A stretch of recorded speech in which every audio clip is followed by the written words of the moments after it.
The United States is a relatively young country when compared to the rest of the world. Even though it has some of the oldest historical sites and landmarks, there are surprising connections between different time periods. For example, St. Augustine, Florida, is the oldest continuously inhabited city in North America.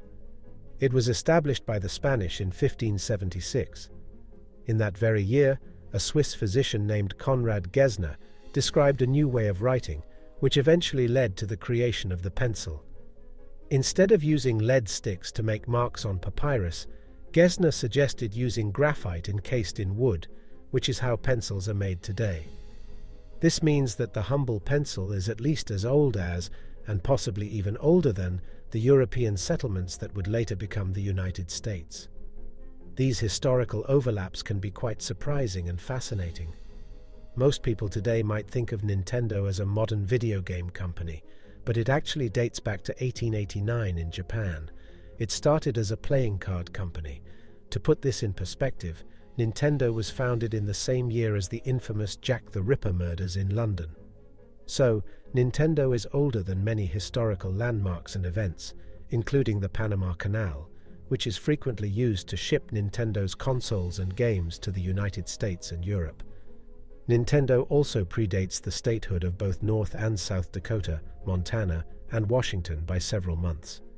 It even came into existence a few weeks before the first coin-operated musical playback machine, commonly known today as the jukebox. These unexpected connections between historical events can be quite intriguing.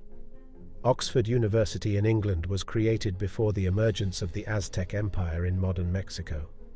Oxford University in England has a rich history that dates back a long time. In fact, it was established before the emergence of the Aztec Empire in what is now modern Mexico. The Aztec civilization is often described as ancient, but by the time Spanish explorers and conquerors arrived in the early 16th century, it was only about 3 centuries old. The Spanish were primarily interested in acquiring the wealth of the Aztecs, particularly their gold and silver, and in converting the native people to Christianity and servitude. As a result, the once thriving Aztec Empire was quickly dismantled, with cities and temples turned into ruins. Meanwhile, the Spanish Empire was on the rise, becoming the world's most powerful at the time. This growing Spanish power and wealth alarmed other European nations, and they sought ways to challenge Spain's dominance in the New World. England, as an island nation, emerged as both a military and religious rival to Catholic Spain. English scholars were at the forefront of knowledge during this period, and many of them had received their education at Oxford University. Oxford had been offering higher education for nearly 5 centuries by the time Hernán Cortés and his followers reached Mexico. Oxford University began holding classes in 1096, a mere 30 years after the pivotal Battle of Hastings, which was a significant event in British history.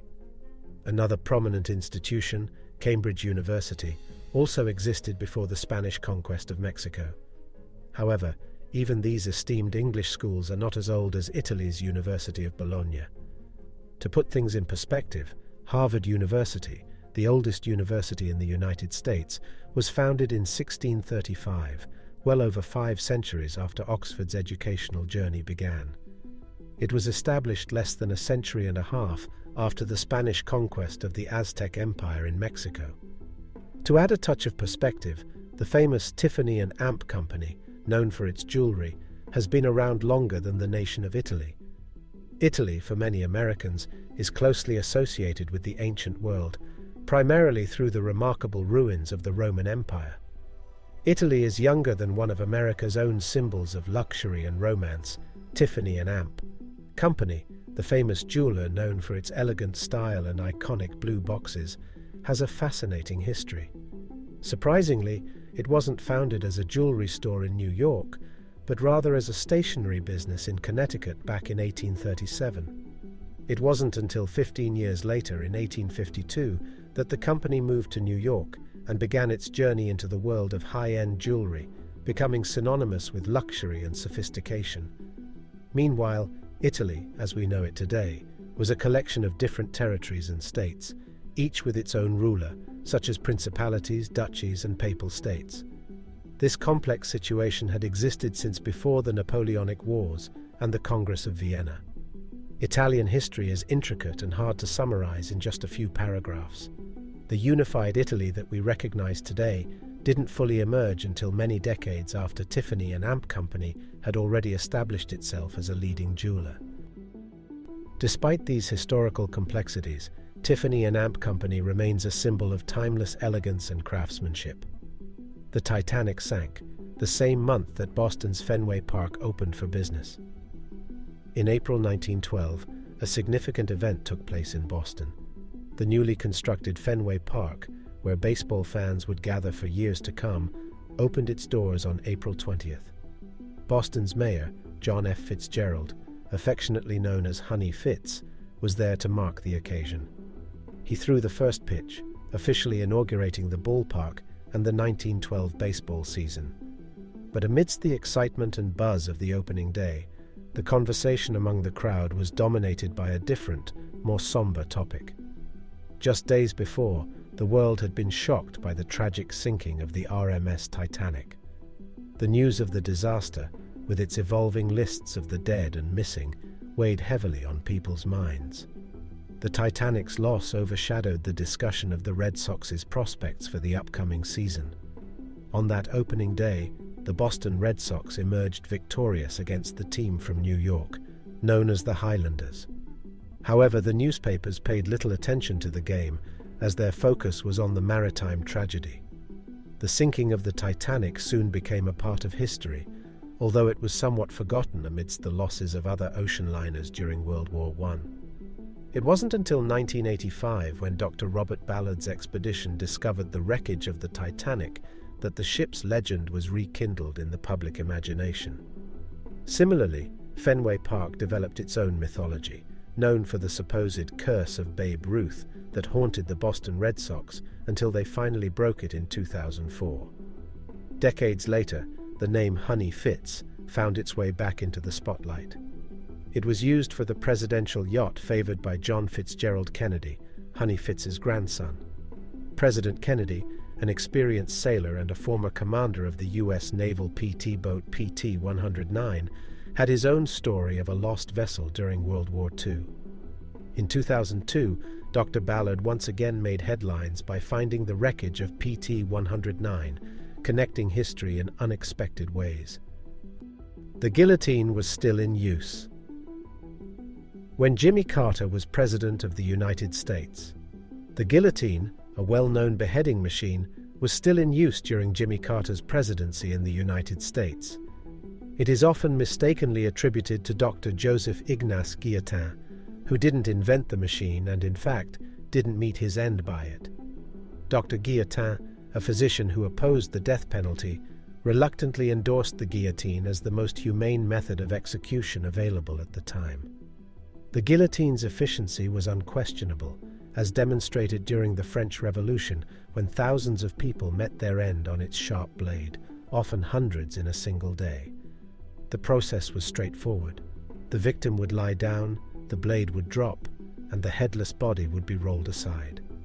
There have been debates over whether the severed head retained consciousness for a brief period, but this issue was never definitively resolved. While the guillotine is most famously associated with the French Revolution, it served its purpose far more recently. France abolished the death penalty in 1981. In 1977, the guillotine saw its final use when it was used to execute a child killer named Hamida Jandoubi in Marseille on September 10th. At that time, while Han Solo and his companions were battling stormtroopers with blasters on movie screens worldwide, the guillotine had one last grim chapter in its history. There is only one documented instance of a guillotine being used in North America, which occurred on the island of St. Pierre in 1889. The bicycle, at its core, seems like a straightforward contraption for getting around on your own power. In its earliest forms, it was essentially an elongated board with wheels at both ends.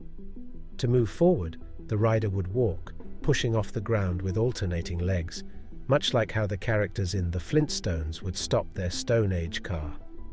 Braking was accomplished by using your feet. It took decades before the bicycle as we know it today with pedals and a chain for driving the rear wheel, began to take shape. The exact date and inventor are still disputed, but a system resembling the modern safety bicycle started to emerge around 1860 in France. Safety brakes and pneumatic tires followed in the 1890s. Bicycling eventually became a popular sport among the genteel in both Europe and America. Interestingly, the use of steam to power vehicles came before the widespread use of bicycles. Steam-powered road vehicles had been in development as early as 1800, and steam was already a common source of power for marine vehicles by the 1820s. The steam locomotive, which revolutionized transportation, wasn't far behind in development. Steam technology was well into progress before the safety brake made bicycling a relatively safe mode of transportation. In truth, the much more efficient steam turbine was also well into development before bicycles became popular. Despite starting later, bicycles have become the most common means of transportation globally, with well over 1 billion of them manufactured, and more are being added every day. They are found in nearly all countries around the world, making them a ubiquitous mode of personal transport. The first man to achieve powered flight lived to see it accomplished at speeds faster than sound. Orville Wright, a bicycle mechanic by trade, made history in December 1903 as the first person to achieve powered flight. In a remarkable feat, he piloted a powered, heavier-than-air aircraft for the first time. The flight covered a distance of just 120 feet, and Orville reached a speed of approximately 35 miles per hour. However, due to headwinds, his actual speed over the ground was a more modest 7 miles per hour. Over the course of several more flights that day, his brother Wilbur managed to surpass 800 feet in distance. Despite their relatively moderate speeds, their groundbreaking experiments came to an end when their aircraft was damaged by contrary and unpredictable winds that they had been battling throughout the day. It's astonishing to note that just less than 44 years later, Orville Wright witnessed a breathtaking leap in aviation technology. The airplane had evolved to become a formidable weapon of war, a marvel of mass transportation, and a device that was making the world seem much smaller. In October 1947, American pilot Chuck Yeager flew an aircraft that was not just a plane, but also a missile. He achieved the incredible feat of traveling faster than the speed of sound. Orville, who hadn't flown as a pilot since 1918, was understandably awestruck that this remarkable milestone had been achieved during his lifetime. As a point of comparison, the United States made its first moon landing in the summer of 1969.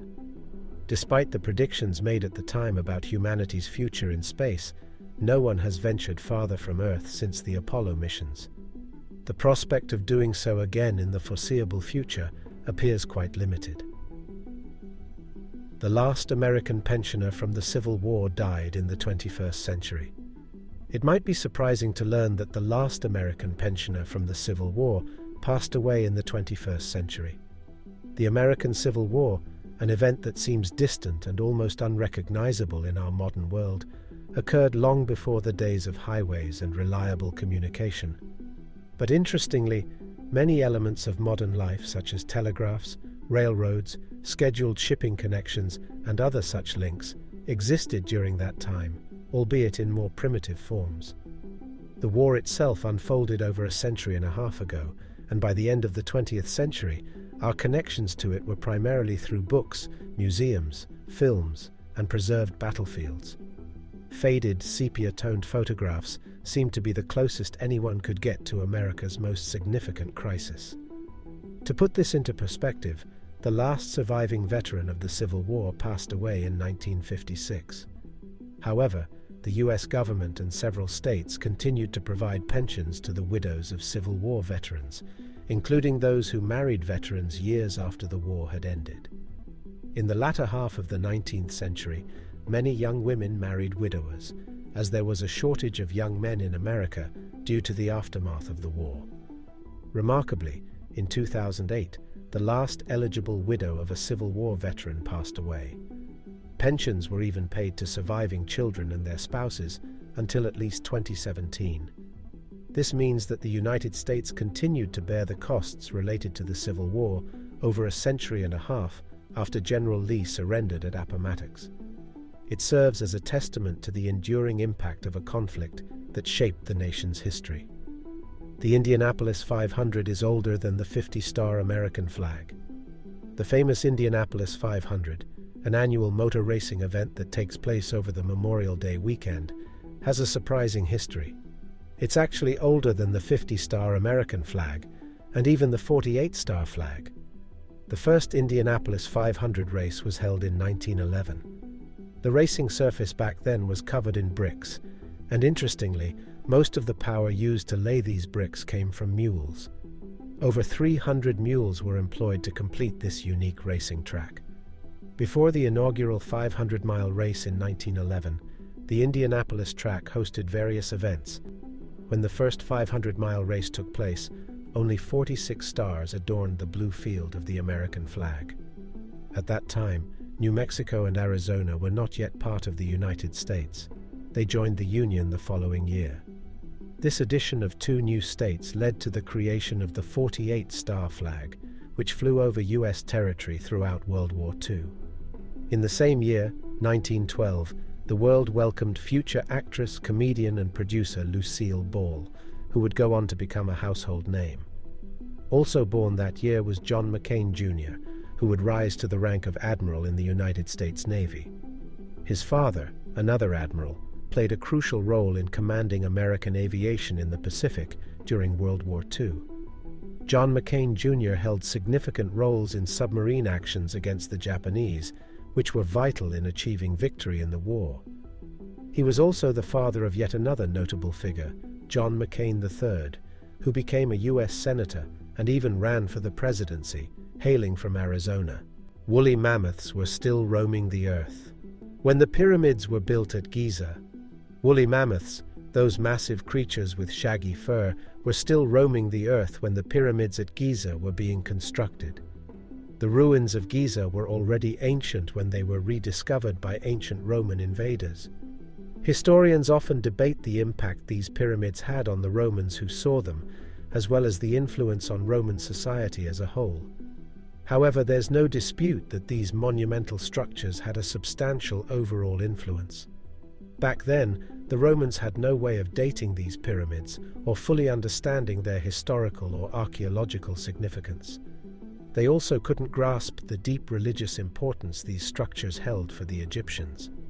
The ancient Egyptians appeared as a culture that was legendary, mythological, and of necessity, mysterious to the Romans. A similar sense of awe and mystery was experienced by later generations when they discovered evidence, or in some cases, the ongoing existence of ancient cultures in regions like North America, Mesoamerica, and the Polynesian islands of the South Pacific. One fascinating fact that the Romans could not have possibly known is that, at the time the oldest pyramid was built, woolly mammoths were still alive in certain parts of the world. These magnificent creatures, descendants of the Asian elephant, coexisted with humans for several thousand years. The last woolly mammoths disappeared from Earth approximately 4 millennia ago, and they were found on Wrangel Island in the Arctic. This extinction date is several centuries after the construction of the pyramids. While the ancient Egyptians didn't encounter these massive mammals in their work, the coexistence of humans and woolly mammoths on our planet is a matter of archaeological record. Americans were on the moon before women in Switzerland were allowed to vote. In July 1969, a monumental achievement marked the pages of history. Americans successfully landed on the moon, fulfilling President John Kennedy's challenge issued in 1961. This endeavor was a response to the progress made by the Soviet Union in space exploration. The first Americans to set foot on the lunar surface were Neil Armstrong and Buzz Aldrin, followed by Pete Conrad and Alan Bean on Apollo 12. A significant moment for American space exploration came during Apollo 15 in the summer of 1971. For the first time, American astronauts did something distinctly American. They brought a car with them and cruised across the moon's surface. NASA named this vehicle the Lunar Roving Vehicle. Not only did American astronauts walk on the moon, but they also left behind tire tracks using what they affectionately called moon buggies. Interestingly, just a few months before this lunar drive, a significant event unfolded in Switzerland, a country known for its chocolates and secretive bank accounts. In October of the same year, Swiss women finally gained the right to vote. The Halloween election in 1971 marked the first time Swiss women were allowed to cast their ballots in federal elections. After the Americans concluded their lunar missions, the lunar rovers used in the last 3 Apollo missions were preserved. Several prototypes were donated to museums, where they became public displays, symbolizing the remarkable achievements of those moon missions. In the years following the Swiss election of 1971, women continued to expand their voting rights and political influence in Switzerland.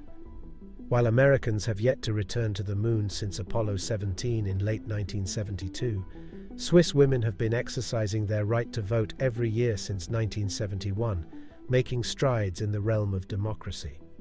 Thanks for watching the video, and if you found it informative, please like and subscribe to Time Capsule for similar content. We look forward to sharing more knowledge with you in the future. Until then, take care.